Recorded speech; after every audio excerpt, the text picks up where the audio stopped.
Hello everyone, আজকের পরিবেশনা ভুনা খিচুড়ির সাথে গরুর মাংস।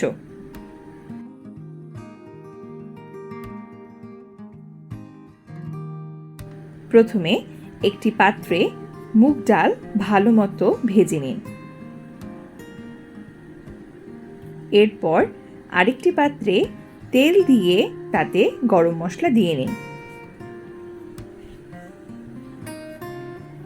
দুঃখিত, এখানে যান্ত্রিক ত্রুটির কারণে আমরা অনেক অংশই দেখাতে পারিনি। আপনারা পেঁয়াজ কুচি সাথে আদা রসুন বাটা ও কেটে রাখা আলু দিয়ে ভালো মতো মশলাটা কষিয়ে নিন।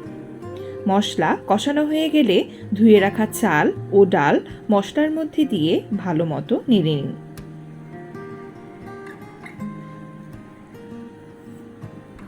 চাল ডাল মশলার সাথে ভাজা ভাজা হয়ে আসলে গোটা পেঁয়াজ দিয়ে দিন। এরপর ফুটন্ত গরম পানি দিন।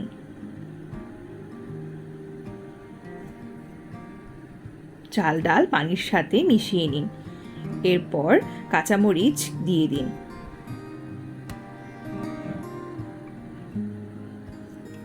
ব্যাস, পানি চলে গেলেই হয়ে যাবে চমৎকার ভুনা খিচুড়ি। গরম ভাতের উপরে ঘি দিয়ে নিন, এতে আপনার খিচুড়ির স্বাদ আরও বাড়বে।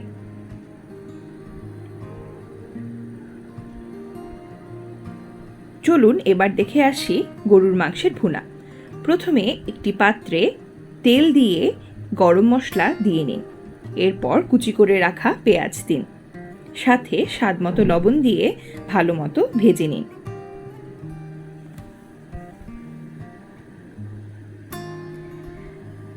এরপর হলুদ মরিচের গুঁড়ো সাথে জিরা গুঁড়ো দিয়ে নিন। কিছুটা পানি দিয়ে ভালো মতো মশলাকে কষিয়ে নিন। মশলা কষানো হয়ে গেলে আদা রসুন বাটা দিয়ে আবার কিছুক্ষণ নাড়িয়ে নিন। এখন কেটে রাখা গরুর মাংস মশলার মধ্যে দিয়ে ভালো মতো নাড়িয়ে নিন।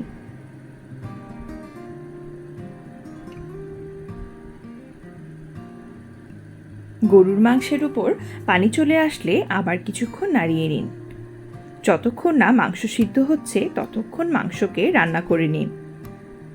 ব্যাস, নামানোর আগে উপরে কিছুটা গরম মশলা গুঁড়ো দিয়ে আবার কিছুক্ষণ নাড়িয়ে নিন। ব্যাস, খুব সহজেই হয়ে গেল গরুর মাংসের ভুনা। এরপর আপনারা ভুনা খিচুড়ি সাথে গরুর মাংস সাথে কিছুটা আচার দিয়ে চমৎকার বৃষ্টির দিনে পরিবারের সাথে উপভোগ করুন এই স্বাদের ভুনা খিচুড়ি ও গরুর মাংস।